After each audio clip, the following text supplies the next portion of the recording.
닥코TV의 닥코스입니다. 오늘 촬영하는 날짜가 벌써 2020년 11월 19일 목요일입니다. 여기 대구에 방금 전까지만 비가 막 옥수같이 막 쏟아졌는데 지금 조금 소강 상태가 됐습니다. 오늘 제가 막 또 여러분 아시겠지만 제가 또 매장 일을 또 하고 있기 때문에 참 이제 약간은 이제 휴식 시간이 좀 남아가지고 유튜브를 기존에 촬영하려고 했었던 이 내용이 있었는데, 오늘 여러분들 아시다시피 보도 자료가 나왔죠. 이 국토부에서 제가 출력을 해왔습니다. 잠깐 제가 봤는데요, 내용이 공급 관련된 대책이 지금 잘 화내가지고 잘 안 보이네요. 공급 관련된 대책이 나왔습니다. 21년도 상반기까지 전세형 주택이 전국에 49,000호, 수도권에 24,000호가 공급 집중된다, 이런 식으로 해서 자료가 나왔습니다. 제가 원래 이 관련 내용으로 최근에 신문기사라든지 뉴스 엄청나게 많이 나왔죠. 그래가지고 한번 제가 말씀드리려고 싶었던 사항인데, 제가 또 한편으로 좀 여담이지만 정말 유튜브 하시는 분들 중에 이렇게 전문적으로 또 전업을 하시는 분들이 있죠. 특히 부동산이라든지 재테크 쪽에 하시는 분들이 한편으로 오늘 상당히 부러웠던 것이, 벌써 이거 관련돼서 오전부터 이게 9시에 발표가 됐었거든요. 그래서 벌써 막 이 관련된 평가라든지 막 후속 내용들을 막 이렇게 막 벌써 보고 벌써 파악하셔가지고 이렇게 막 분석하셔서 말씀하시는 거 보고 저도 많이 배웠지만, 한편으로는 너무 부럽다. 나도 저렇게 이렇게 좀 분석해가지고 좀 말하고 싶은 기회가 있었으면 좋겠는데, 아침부터 제가 막 와서 막 재료 준비하면서 이유식 아이 반찬 만드는 시간에 저는 어쩔 수 없이 거기에 딱 해야 되기 때문에 조금 늦게라도 제가 오늘 빨리 편집해가지고 업로드하는 것을 목표로 해가지고 한번 해볼까 싶습니다. 제가 여러분들 이 부동산이라든지 관심 많으신 분들이 어떻습니까? 여러분들 최근에 가장 이슈 됐던 요즘에 너무란 이런 풍부하게 이렇게 소스들이라든지 유튜브 영상 관련돼 가지고 할 게 너무 많아 가지고, 저도 지금 하려 했다가 이건 시간 지나서 안 되겠다 또 하려 했다가 막 너무 많은데, 관련돼 가지고 요즘에 가장 이슈되는 게 무엇입니까? 이 공급 확대 방안을 정부에서 하겠다고 벌써 며칠 전부터 나왔었는데, 연기됐다가 다시 하겠다 이렇게 막 했었는데, 가장 이슈됐던 거, 최근에 이슈됐던 게 그거죠. 관광 호텔이라든지 상가 오피스를 잘 개조해 가지고 전세로 물량을 공급하겠다. 왜냐면 단기적인 이렇게 건설을 통해 가지고 아파트 신규 공급 자체가 불가능하죠. 3년 4년 5년이 돼야지만 아파트 단지가 만들어지기 때문에 지금 당장 전세 물량이 없는 거에 대해서 전국적으로 다 지금 그렇죠. 서울 수도권뿐만 아니라 지금 제가 있는 대구도 마찬가지고, 부산, 울산, 세종시, 다 광주, 다 모든 지금 전국적으로 전세 자체가 상당히 부족하고, 그렇기 때문에 전세가가 올라가면서 덩달아 매매가 자체도 막 밀어 올리는 이런 아주 최악의 지금 결과가 전국 각지에서 나오기 때문에, 전문가들 포함해 가지고 모든 분들이 지금 공급이 문제다, 전세가 문제다, 문제는 전세야, 이렇게 나왔죠. 그래서 정부에서 아마 대책이 나왔던 것 같습니다. 제가 한번 읽어봤는데, 여러분들 한번 원문으로 한 70 몇 장, 30 몇 장이었나, 70 몇 장인데 원문으로 한번 읽어보심도 공부하는 차원에서 좋을 것 같고요. 근데 제가 한번 읽어봤는데, 처음에 김현미 국토부 장관이 아까 오전에 나와가지고 제가 유튜브로 봤었는데요, 이 전세가 상승 원인 자체가 몇 가지 얘기하시더라고요. 1번이 저금리, 장기적으로 지속된 저금리, 이게 1번이었고, 아까 또 잠깐 언급하신 것이 임대차 3법 관련해가지고 이제 법이 개정됐죠. 그래서 또 거주 의무 강화, 이렇게 실거주 2년을 해야지만 양도소득 관련돼서 이런 얘기들이 있죠. 그래서 기존에 계약하셨던 임차인 분들에게는 상당히 좋지만, 신규로 이제 전세를 찾으시는 분들이 지금 문제가 그거죠. 그래서 요런 전세 매물이 부족 현상이 많다, 이렇게 얘기를 하시고, 또 여기에서 핵심적으로 오늘 나왔던 것이, 최근에 얼마 전에 8월 달인가 9월 달에서도 나왔었죠. 공급 확대 방안이 30만 호를 수도권에 30만 호를 공급하겠다. 근데 여기 문제가 여기서 나왔습니다. 이런 30만 호 공급은 당장 내후년이 아니고 2023년도 이후에나 본격적으로 입주를 하기 때문에 지금 당장 할 수 없다는 얘기죠. 그래서 아까 말씀드린 저금리, 또 인구나 가구, 이렇게 거주 자체가 상당히 세분화되고 축소화됐죠. 이런 문제들, 가구 수가 늘어났다는 얘기죠. 쉽게 말씀드리면. 그래서 현재 문제를 해결할 수 있는 방법은 단기적으로 공급을 어떻게 확대할 것이냐가 지금 지금 정부에서 나왔던 대책입니다. 그래서 여러 가지 쭉 대책이 있더라고요. 뒤에 거는 너무 양이 많아서 앞쪽에 중요한 부분을 말씀드리면, LH에서 3개월 이상 공실인 공공임대 39,000호, 수도권에는 16,000호네요. 관련해가지고 신속하게 공실된 거 있죠. LH에서, 나라에서 계속적으로 관리하는 공공임대, 이게 엄청 많네요. 아직까지도 수도권에만 16,000호가 있다는 것이 저 좀 놀랐는데, 남은 공실은 전세로 전환한다는 얘기죠. 원래 월세로 했는지 모르겠지만 전세로 전환해서 금년도 12월 말에 입주자를 모집하고 내년 2월까지 입주하겠다, 그런 식으로 하겠다. 또는 이게 첫 번째 가장 중요한, 두 번째는 신축 매입이 무엇입니까, 여러분들? 신축 매입한다는 것은 민간 건설사, 일반적인 건설사들이 약정된 물량을 신축하면서 LH가 매입해가지고 공임하는 거. 7,000호를 또 수도권 6,000호를 새롭게 도입하는 공공 또 전세 제도라고 또 있네요. 공공 전세. 전세 거주를 희망하는 무주택자 특성을 감안해 가지고 수도권에 2,500세대 또 일반 뭐 전체적으로는 3,000세대. 양이 너무 적은 것 같기도 하고요. 관련해 가지고 여러 가지 만 세대 정도 되나요? 합치면요. 관련해 가지고 LH가 하여튼간에 매입을 해 가지고 또 전세로 풀겠다. 뭐 이런 얘기 같습니다. 그 다음에 또 중요한 것이 아주 핵심적으로 요즘에 나왔던 아까 초반에도 언급드렸던 2021년도 내년입니다. 내년 하반기에는 공실 상가 또 오피스 또 숙박 시설을 리모델링을 해가지고 주거 공급을 공급하겠다. 26,000호 수도권에는 합쳐서입니다. 수도권에 포함되어 있는 것은 19,000호입니다. 이게 상당히 많았죠. 시끄럽고 요즘에 공실 상가 오피스 숙박 시설 뭐 관광 호텔 이런 거 얘기하는 겁니다. 그래서 관련해 가지고 이것을 주거로 바꾸겠다는 얘기인데 여기에 제가 좀 할 말이 많죠. 이 뭐 모든 분들이 여기에 할 말이 많으십니다. 보통 어떻습니까? 뭐 코로나로 지금 상당히 호텔 업계 뭐 이렇게 힘들잖아요. 그래서 정부에서도 막 뭐 여행 상품권이라든지 뭐 숙박권을 막 풀었죠. 그 관련해 가지고 호텔이라든지 이런 관광 이런 것을 매입해 가지고 사겠죠. 뭐 돈으로 뭐 채권을 발행해서 사는지 어떻게 하는지 모르겠지만 사가지고 이제 이 뭐 관련 법이 어떻게 되는지 모르겠습니다. 이게 주거 시설이 아니고 상업 시설인데 이것을 어떻게 주거 주택으로 바꿔가지고 이걸 뭐 어떤 식으로 공급한다는 얘기인지 아마 여기서 나왔지만 1, 2인 가구 위주로 한다는 얘기 같습니다. 1, 2인 가구. 뭐 근데 1, 2인 가구 보통 저도 원룸을 운영하고 있지만 원룸에 살거나 아니면 뭐 고시원에 살거나 아니면 또 어느 정도 여유가 있으신 분들은 뭐 이렇게 오피스텔 가서 사시는 분들 있죠. 근데 이런 분들의 수요가 좀 부족하다는 얘기가 아닌 것 같거든요. 지금 뭐 여러분 아시겠지만 가족 단위 있죠. 3인, 4인, 4인, 뭐 5인 이런 가족 단위의 이런 사람들의 전세 물량이 부족한데 이런 사람들이 과연 거기 호텔 들어가가지고 살려고 그러면 어떻게 될까요? 현실적으로는 호텔에 다 풀옵션으로 돼 있는데 다 다시 뭐 리모델링 해가지고 뜯어 고친다 한들 방이 보통 이렇게 뭐 가족 살면 방이 뭐 3개, 4개 정도는 있어야 되는데 그 호텔을 들어가면 여러분도 아시겠지만 방이 뭐 통째바리로 하나에 딱 뚫혀 있는데 이걸 그냥 이렇게 다시 다 뭐 벽을 쳐가지고 건설을 해가지고 리모델링 한다는 얘기인지 그리고 거기 있던 풀옵션에 있는 가전제품 어떻게 한다는 얘기입니까? 뭐 내가 지금 가지고 있는 보통 여러분 가정에서는 다 가지고 있잖아요. 에어컨, 세탁기, 냉장고, 뭐 김치 냉장고 이게 다 들고 들어가야 되는데 거기 있는 거 가전제품 그러면 다 싹 버리고 다시 내 걸로 다시 한다는 얘기인지 이런 것도 좀 현실적으로 문제가 있는 게 아닌가. 비용이 너무나 많이 들 것 같은데 이사한다고 했을 때 또 제대로 거기에 막 호텔 이런데 베란다 창문이 큰 곳도 있겠지만 제가 그냥 잠시 생각한 건데 창문이 작아가지고 사다리차가 정상적으로 들어가서 이사를 할 수 있을 그런 그게 공간이 나올 것인가 이런 것도 좀 문제가 있고 그래서 이걸 제대로 매입해가지고 한다고 했을 때 아까 허구에서 제대로 이걸 뭐 보증보험 자체가 제대로 가입돼가지고 뭐 해주겠지만 만약 한다 그러면 이런 문제 아니면 그냥 뭐 아니 전세가 아니고 월세로 살라라는 얘기인지 이것도 좀 문제가 아니고 저라면 안 들어갈 거거든요. 저라면 왜냐면 애들도 키우고 있고 거기에 혐오 시설도 있을 수 있고 주변에 노래방도 있고 예를 들어서 주변에 뭐 이렇게 뭐 상업지구 술집도 있고 많을 건데 이런 뭐 제대로 된 주거적인 공간 자체에서 뭔가 좀 문제 있는 것이 아닌가. 나라면 안 들어갈 것 같은데 그분들도 안 들어갈 것 같은데 정부에서 뭐 이렇게 막 하시는 분들 있잖아요. 그런데 일반적인 사람 국민들은 거기 가서 들어가서 살아라. 나는 몰라. 나는 뭐 내 집이 있으니까 내 쪽에 있는데 지금 뭐 전세 부족하다 하니까 단기간으로 뭔가는 해야 되겠고 뭔가 액션을 취해야 되는데 아파트에서는 나올 그게 안 되다 보니까 지금 뭐 LH에서 가지고 있는 공공임대 물량을 풀겠다. 또 이렇게 뭐 숙박시설이라든지 오피스 상가를 이렇게 잘 개조해가지고 뭐 이렇게 전세로 내겠다. 과연 이게 지금 제대로 된 문제 해결력이 맞는 건지. 호텔 내부에 취사가 또 금지되어 있지 않습니까, 여러분들? 근데 그걸 관련해가지고 어떻게 밥을 어떻게 해 먹을 것인가? 그럼 호텔 조식 서비스를 그럼 무료로 국민들에게 그 들어온 전세입자들에게 준다는 얘기인가? 아니면 코로나 상황에서 지금 너무 힘들다 보니까 외식업계 힘들지 않습니까? 배달업계 힘들지 않습니까? 우리가 고통 분담해야 됩니다. 그렇기 때문에 외식업과 더불어 해가지고 이렇게 뭐 이렇게 배달 어플 통해 가지고 시켜가지고 다 시켜 드세요. 아니면 외식해서 드세요. 뭐 이렇게 해야 됩니까? 아니면 호텔이기 때문에 룸 서비스 하루에 1회는 뭐 무료로 제공됩니다. 이게 뭔가 좀 이상하지 않습니까? 제가 지금 농담 삼아 얘기를 했지만 뭔가 조금 겉돌고 있다는 이런 문제가 나왔으면 뭔가 문제에 제대로 원인점이 있을 거고 관련돼 가지고 뭔가 이게 해결책이 제대로 나와야 되는데 뭔가 핵심은 알맹이는 놔두고 뭔가 자꾸 외부에서 정말 뭔가 찾으려 하다 보니까 제대로 된 해결책이 나오지 않는 것이 아닌가. 좀 이상하지 않습니까, 여러분? 그걸 관련해 가지고 조금 안타까운 상황이 들고요.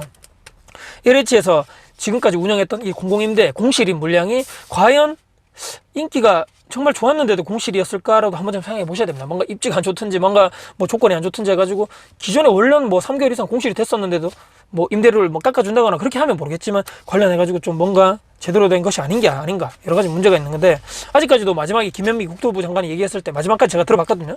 아직까지도 뭐 계속적으로 지금까지 정책을 일관적으로 놨기 때문에 계속 일관적으로 정책을 추진하겠다. 임대차 3법을 관련해가지고 주거 안정성을 본인들이 이렇게 하는데 뭔가 일조를 했고 앞으로 계속적으로 흔들림 없이 추진해 나가겠다. 이런 것으로 마무리하더라고요. 말씀드렸지만 이 원인에 대해서는 우리 모두가 알고 있지 않습니까? 이제는 알아야 된다는 거죠. 여러분들 이 영상 보시는 분들도 지금 왜 전세가 부족할까?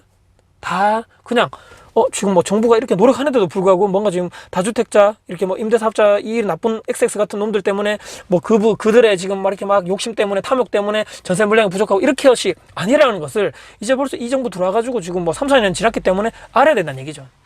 가장 핵심이 무엇입니까? 지금 기존의 공급 민간에서 하던 거의 8, 90%에 해당하는 전세, 임대, 뭐 월세도 마찬가지고요. 그런 물량 자체가 지금 꽉 지금 시장에 나올 수 없는 구조죠. 아까 말씀드린 그 임대차 3법 때문에 기존에 전세 계약하시던 분들께는 5%밖에 상환되지 않은 금액으로 2년 더 살 수 있다는 그런 카드가 주어진 반면에 신규로 지금 전세 들어오시는 분들 있죠. 뭐 이렇게 뭐 가구 부담가 됐다거나 뭐 이렇게 뭐 결혼을 했다거나 추가적으로 내가 독립을 해가지고 내가 지금 전세를 들어가려 하는데 물건이 없다는 얘기입니다. 나올 수 있는. 이게 가장 핵심입니다. 여러분들 다 누구나 다 얘기하지 않습니까? 모든 전문가분들이. 임대차 3법도 들어갔고 그래서 기존에 말씀드린 대로 기존에 구축 매물들이 나오지 않는 상황 이걸 도대체 어떻게 한다는 얘기인지 이것이 가장 핵심이거든요. 임대차 3법을 폐기해서 원래 원상 복귀하든지 아니면 이것도 아니고 저것도 아니고 시장에 매물이 나오면 전세 시장이 당연히 안정화될 건데 그러면 세입자분들의 고통이 좀 절감되고 좀 그렇게 될 건데 시장에 매물이 부족한 이런 상황에서 과연 이런 수박 겉핥기식 대책으로 과연 이것이 문제가 해결될 것인가도 의아할 수밖에 없다. 시장을 세금과 규제로 통제할 수 있을 거라고 생각했지만 이것이 얼마나 오만했는가에 대해서 뼈저리가 아마 느낄 때도 됐는데 이것을 잘못을 인정하지 않고 계속적으로 그냥 일관적으로 나가겠다는 얘기를 듣고 조금 이상하다. 분명히 이분들이 처음에 정부 들어와가지고 공급이 충분하다 했거든요. 근데 이제 나온다는 얘기죠. 그때 초반에 공급 충분히 하기 때문에 문제없다 했는데도 지금 인허가 실적이 부족하고 이런 거 문제 또 신규 분양이 아까 말씀드린 구축이 부족한 문제가 또 하나 있고 신규 신규 아파트 공급이 올해 내년 내후년에 계속적으로 부족하다고 서울 핵심 분야는 더더욱 없다는 얘기가 계속적으로 나오지 않습니까?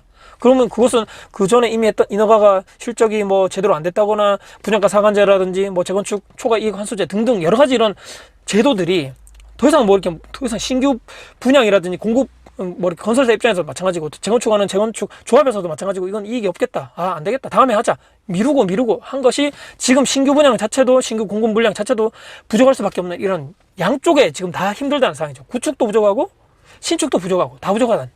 이게 자꾸 본질을 피해가지고 겉도는 정책이 나오기 때문에 허울뿐인 공급 대책이다. 단기적으로 뭐 어쩌고저쩌고 뭐 지금 또 나오죠. 뭐 최근에 이제 또 나온다 했습니다. 좀 더 조정 대상 지역을 또 다시 또 재조정한다거나 다시 또 신규로 뭐 지정한다거나 해가지고 그쪽 누르겠다는 얘기죠. 누르면 어떻습니까? 또 주변으로 또 퍼져나가고 또 거기를 또 누르고 또 주변에 또 지나가고 또 누르고 하면 언젠가 다시 또 다 올랐는데 서울의 핵심 지역 보니까 지방은 저렇게 지금도 그렇지 않습니까? 부산이 저렇게 올라? 대구가 저렇게 올랐어? 세종시가 저렇게 올랐어? 강남 핵심 지역을 봤는데 저렇게 많이 따랐네? 상대적으로 봤을 때 또 강남이 또 싸 보이다는 얘기입니다. 그러면 또 악순환의 반복이죠. 또 투자자들이 가만히 있습니까? 싸네? 지방도 저렇게 올라가? 지금 강남 보니까 너무 싸다. 지금 들어가야 되겠다. 거기를 또 들어가면 강남에 또 올라가고 또 규제 대책이 또 나오고 또 풍선 효과에서 또 옆에 있는 또 오르면 또 규제 대책 또 누르고 이게 지금 계속적으로 1, 2년간 지금 여러분들 보셨던 상황이 바로 이러한 얘기죠. 여러분들 근데 다 제쳐두고 100번 양보해가지고 집 있는 사람도 어떻습니까? 집 있는 사람도 우리가 다 그렇게 얘기하지 않습니까? 집 있으면 세금 좀 오르면 어때? 뭐 보여서 오르면 어때? 집값도 올랐잖아. 여러분들 이까지는 인정하시죠? 집 있는 사람들이 불안할까요? 집 없는 사람들이 불안할까요? 여러분들? 제가 답 말씀드리지 않아도 아시죠? 여러분들? 집 없는 사람들이 점점 더 불안하지 않습니까? 그렇기 때문에 요즘에 뭐 패닉 바잉이다, 2030 사람들이 이게 불안해가지고 집을 사는 게 좀 문제다. 이것이 부자들은 점점 그들의 부를 더 일궈 가고 더 늘어나게 돼 있고, 중산층 어떻습니까? 중산층은 어느 정도 머리 있고 좀 이렇게 좀 깨어있는 사람들 있죠. 그 사람들은 빨리 깨달은 사람들은 공부해가지고 투자해가지고 본인의 자산을 조금 더 늘리려고 하는 사람들이 아마 나중에 되면 살아남겠죠. 근데 이 정도 아닌 사람들 있죠. 일반적인 어정쩡한 중산층 아니면 그 밑에 이것도 아니고 저것도 아니고 다 뺏기고 나서도 나 지금 내 집도 없는 상태에서도 나 몰라 모든 정책 좋아요 저 정책 응원할게요 박수 짝짝짝 치면서 가진 자들이 내 거 다 빼앗아 가고 있는 이런 상황에서도 뭐가 문제냐 또 찍어주고 또 이용당하고 또 찍어주고. 그 자녀들 어떻습니까? 그분들 자녀들은 그 부모 보고 그대로 배운다 하지 않습니까? 아, 저렇게 사는구나. 아, 가진 건 대로 살아야지. 뭐 송충이는 솔잎을 먹고 살아야 되는 게 맞는 거야. 뭐 괜히 뭐 힘들게 하지 말자. 욜로 어쩌고저쩌고 하면서 뭐 거기에 빠지게 되면서 뭐 인생을 즐겨. 뭐 지금 한때뿐이야. 어쩌고저쩌고 그 말에 또 속아 넘어가지고 또 하고. 이번 정부 들어가지고 빈부격차가 더 심해지고 있음을 우리가 이미 다 알지 않습니까? 그 누구도 행복해지지 않은 나라. 1%의 부자들만 행복하는 나라가, 저 윗분들하고 1% 부자들, 그 사람들만 행복해지는 나라가 되지 않습니까, 지금은? 아무도 여러분들 지켜주지 않습니다. 아무도 나를 보호해주지 않고, 아무도 내 애들을 지켜주거나, 아무도 내 애들에게 맛있는 음식을 입에 넣어주지 않는다는 얘기입니다. 믿을 건 내 자신뿐인 거죠. 자본주의에는 누가 빨리 살아남느냐의 문제는 누가 빨리 깨닫는가의 문제라고 했습니다, 여러분들. 그 싸움입니다. 자, 신용대출. 막 빨리 지금 뭐 올해 말에, 이번 달 말에 막 뭐 규제를 강화한다 해가지고 신용대출 건수가 엄청나게 늘어난다고 그러죠, 지금. 그것이 과연 올바른 것입니까, 여러분들? 아니면 잘못된 사회 현상입니까? 자, 집 사면 나라 망한다. 이렇게 말하시는 분들 있죠. 정말 웃기고 있는 말씀입니다. 집 사면 왜 나라 망합니까? 내 집이 있는데 거주의 안정성이 보장되는데 어떻습니까? 그것이 집 사면 망하고 내가 연끌해가지고 신용대출 받고 마이너스 통장 받아가지고 주식 투자하는 것은 현명한 선택입니까? 그런 이분법적인 사고방식으로 얘기하는 사람들의 말을 절대로 믿으시면 안 됩니다, 여러분들. 지금 주식하는 사람들의 저번에 나왔지 않습니까? 주식 왜 하세요?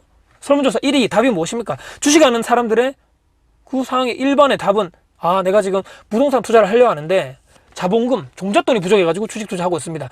돈을 마련하기 위해서 지금 돈이 부족하기 때문에 돈을 더 키워가지고 내가 부동산 투자하기 위해서 주식 투자하는 것은 문제가 있는 것입니까? 아니면 정상적인 것입니까? 한 번쯤 생각해 보셔야 됩니다. 감당할 수 있고 내가 충분하게 상환할 수 있는 내가 능력이 된다. 내가 직장생활 아직 많이 남았다. 그러면 내가 대출 받아가지고 내가 신용대출도 받고 해가지고 집 사고 도대체 무엇이 문제입니까? 좀 더 기다리세요. 내년까지 기다리세요. 내후년까지 기다리세요. 언젠가 떨어집니다. 그때 사세요.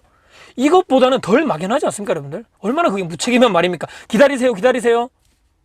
그 사람들이 여러분들 인생 절대로 책임져 주지 않습니다. 제가 오늘 지금 말하다 보니까 뭐 이렇게 옆뒤로 세고 뭐 조금 뭐 이렇게 흥분해가 말씀드렸는데, 일단은 지금 내가 지금 전세 살고 있고 또 월세 살고 있는 분도 마찬가지입니다. 지금 내가 뭔가 좀 이상하다. 지금 이런 상황에서 지금 상대적 박탈감이라 그러죠. 남들은 다 집 사가지고 올랐네 많네 뭐 보유세가 올랐네 많이 뭐 이런 얘기 하는데 나는 도대체 저게 지금 무슨 소리지? 집값이 왜 오르지? 아니 집이 저렇게 많은데 왜 이렇게 뭐 다 오른다 그러지? 좀 있으면 떨어질 거야. 뭐 누구 얘기 들어보니까 집값 하락하는데 정부에서 저렇게 공급을 많이 하는데 이제 떨어지겠네. 저 사람도 이제 폭망한데 뭐 빚잔치 하다가 완전히 폭망할 거야 망할 거야 어쩌고 저쩌고 하다가 다 얘기하다가 집에 와서 가만히 생각해보니까 나는 지금 뭐지? 전세값이 또 올랐다고? 우리 집이? 지금 뭐 임대차 3법 해가지고 갱신계약 청구권 썼는데 2년 뒤는 괜찮겠지. 2년까지는. 2년 뒤에는 어떡하지? 주변에 전세 금액 한번 알아볼까? 1억이 올랐다고? 5천만 원이 올랐다고? 나 돈 없는데 어떡하지? 밀려나야 되나? 더 안 좋은 쪽으로? 이렇게 집이 많은데 왜 저렇게 전세가 올라가는 거야? 나 도저히 이해가 못하겠어 라고 생각하시는 분들 정말 깨달으셔야 됩니다. 책이라도 한 권 넣어보시고 유튜브 뭐 강의 다 똑같습니다. 한 편이라도 보고 자본주의 이런 생존법에 대해서 자본주의가 어떻게 흘러가는가에 대해서 우리가 진짜 정말 그냥 똑바로 직시해야 됩니다. 직시. 희망적인 얘기 하시는 분들 잘 될 거야 어쩌고저쩌고 뭐 힐링 어쩌고저쩌고 이런 개 잡소리 다 필요 없고요. 정부에서 하는 얘기 뭐 이렇게 뭐 잘 될 겁니다. 어떻게 될 겁니다. 뭐 안정화될 겁니다. 어쩌고저쩌고 진짜 뭐 3년 4년간 이 정도로 속았으면 여러분들 이제 깨달으셔야 될 때 아닙니까? 정말 정신 바짝 차리시고 옆에 보세요. 옆에 여러분들. 네, 결혼하신 분들, 내 와이프, 내 남편, 또 밑에 내 자녀, 또 내 위에 누구 있습니까? 내 부모님. 정말 이건 아닙니다. 이건 아니다. 이제까지 속았으면 됐다. 난 내 집 한 채 내가 마련할게. 내 빚 받아가지고 지금 저금리 상황이 아까 얘기했잖아요. 저금리 상황에서 빚 좀 받아가지고 내 집 할게. 내 집 한 채 있는 게 얼마나 든든하고 여러분들 주거 안정성 측면에서 얼마나 좋습니까? 이걸 바탕으로 해가지고 재테크하시고 또 나중에 투자하시고 이것이 왜 잘못되고 이것이 왜 나라가 망하는 길입니까, 여러분들? 정말 말도 안 되는 그렇게 얘기하시는 전문가분들 정말 말도 안 되는 소리 집어치우라고 얘기하시고요. 정말 그것 관련해서 그냥 빚내서 주식 투자하는 것보다는 저는 100번 만번 이것이 옳다고 생각하는 사람들이 한 명입니다, 여러분들. 제 주변에 집 사가지고 망했다는 사람들 별로 못 봤습니다. 거의 다 내 집에서 전세에서 쫓겨날 그런 위험도 없고 전세금 올려달라는 그런 위험도 없고 내 안전한 집에서 내 자녀 키우고 학교 보내고 내가 열심히 돈 벌어가지고 빚 갚고 대출 갚고 나중에 그것이 자산 가치적으로 상승해서 또 그걸 통해 가지고 뭐 추가적으로 대출 받아가지고 뭐 내가 또 다른 자산에 투자하고 이런 분들이 대부분이지 집 사가지고 망해가지고 뭐 길거리에 나앉고 뭐 어쩌고저쩌고 그런 사례는 정말 단 한 건도 없어요, 여러분들. 그렇기 때문에 무조건 100% 집을 사야 뭐 성공한다. 이것을 제가 오늘 말씀드리는 것이 아니고요. 오늘 제가 나왔던 이런 뭐 전세 공급 대책 보면서 너무나 한심하고 너무나 정말 이 막 대도 않은 정말 저런 뭐 저것을 뭐 대책으로 내놓고 저들도 알 겁니다. 아마 저들도 아는데 그런 그 정책의 방향성을, 일관성을 깨트리면 안 되기 때문에 이렇게 할 수밖에 없다는 거죠. 나중에 책임은 모두 다 이런 일반적인 우리가 서민에게 다 돌아오게 돼 있다. 지금 전세금 폭등, 매매가 폭등, 상대적으로 박탈감 느끼는 사람들의 이런 모든 증오심을 먹고 아마 이 정부가 계속적으로 하려는 것이 아닌가. 오늘 제가 조금 세게 말씀드렸는데요. 핵심은 무엇이냐면 우리가 빨리 깨달아야 된다. 빨리 주변에 있는 여러분들 구축이라도 내가 안전하고 내가 정말 더 좋아질 곳이라고 생각하신다면 거기 내가 그냥 집 사가지고 대출 받아가지고 거기에 사시면 됩니다. 내 집 마련은 투자 그쪽 방향성이 아니고 내 집 마련은 결단코 가장 우선적으로 행해져야 된다는 것이 뭐 누구나 다 비싼 강남에 살 필요 없지 않습니까? 내가 사는 동네에서 구축이라도 사셔가지고 내 자녀에게만큼은 주거에 정말 불안하고 정말 이 부모로서의 그런 모습을 보이시지 않도록 정말 직시하시면서 현실을 직시하시면서 우리가 살아가야 되겠다. 그래야지만 내 자녀에게도 떳떳하고 부끄러움 없는 부모가 되지 않을까. 내 배우자에게도 부끄러움 없는 배우자가 되지 않을까. 이렇게 생각합니다. 오늘 영상이 좀 길어졌습니다. 영상이 오늘 좀 도움되셨다면요. 구독, 좋아요, 알람 설정 그리고 댓글 주시고요. 제 영상이 주변 분들께 공유될 것 같이 생각하신다면 널리 공유 부탁드리겠습니다. 다음에 더 좋은 영상 가지고 찾아뵙겠습니다. 지금까지 다쿠TV의 다쿠였습니다. 감사합니다.